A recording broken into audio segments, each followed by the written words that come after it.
मधून आम्हाला इंडस्ट्रीकडनं तक्रार येते की आम्हाला त्रास दिला जातोय, आम्हाला ब्लॅकमेल केलं जात आहे, आमच्याकडनं वसुली केली जाते.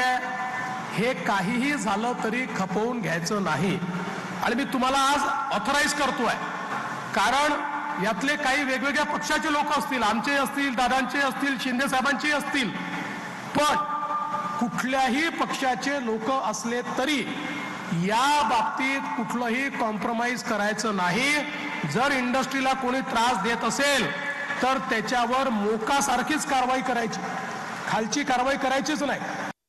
एक आरोपी पकडला, अहो पकडल्यावर त्याची धिंड काढा, त्याची अशी धिंड काढा की सगळ्या शहराला कळलं पाहिजे की चुकल्यानंतर कायदा किती श्रेष्ठ आहे, कोण मोठ्या बापाचा नाही, कोण छोट्या बापाचा नाही.